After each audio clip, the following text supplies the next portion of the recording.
Let's get whole food. Let's get steaks. Let's get veggies. Let's get fruits, and let's make it here because everything out there is garbage, just pure fucking garbage.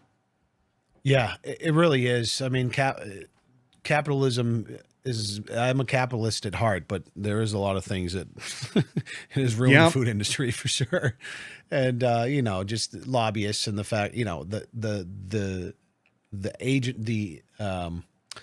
government institutions that are meant to protect the consumer and make sure we're not hurting ourselves and we're eating healthy foods, they're all bought and paid for by the lobbyist industry.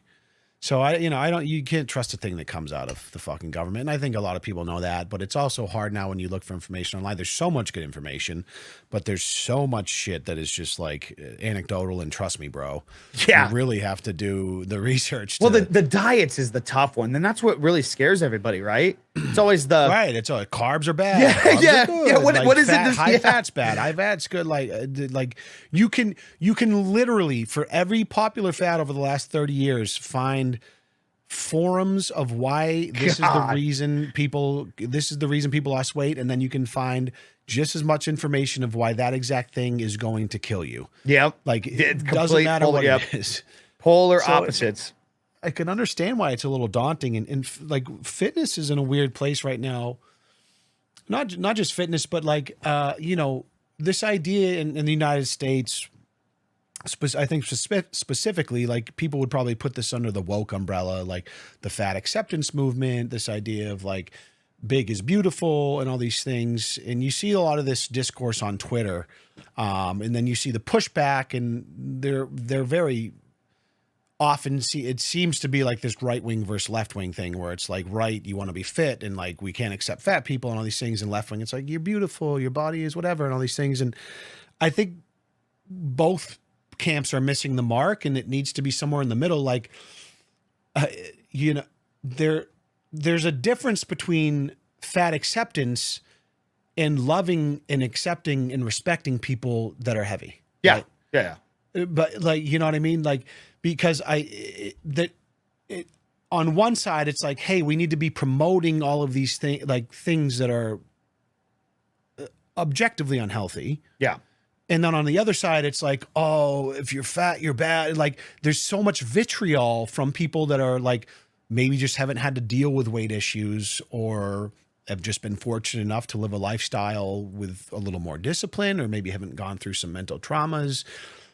But as somebody who has kind of been on both sides of the spectrum, I've never been morbidly obese. I've been over 300 pounds. I've been heavy. I have a lot of empathy and a lot of love for people that struggle with this, because it is, I mean, if you look at the statistics, more people in the United States than not are struggling with obesity, right? Mm-hmm. Like from day to day. And like you said, this comes from, I don't say it comes from, like, there's a lot of different factors that go into it. Cultural, it's the food, it's the agricultural, it's the hormones and the pesticide. Like, there's a million different things you can point to, but it does, at the end of the day, come down to the individual. Like, we have to have maximum ownership of our lives. Bingo. Right? So like, bingo. No matter how many things we can point our fingers at now that are the reason we're unhealthy, we still have the ability to educate ourselves and to make little decisions every day, and to wake up in the morning and do one thing for 30 minutes that could transform our lives. But we've become too comfortable with pointing the finger at everything else but ourselves. Dude, spot on. So while I have empathy and I love and I respect and I adore so many people that struggle with their weight, and I don't think that you're any less of a person than anyone that is fit and with a six-pack and selling their courses to people, I can empathize with that struggle. We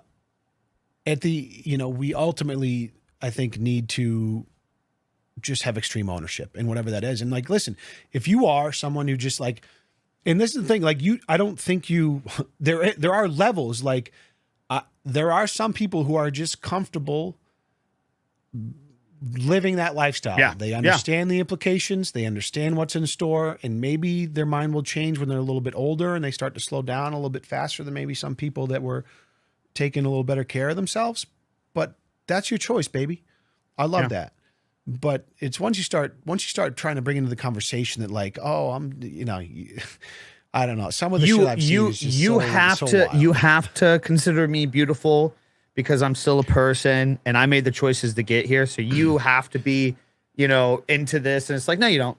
No, you don't. The physical attraction thing where they're trying to force on, like, if you don't find someone heavier attractive, you're fat phobic. It's like, I get the pass. So like, like Leon's not allowed because he's pretty fit now. He's a pretty jacked guy, I'm still there. You get the pass. So I get to speak out. Everybody that's overweight likes to speak out on this aspect of it.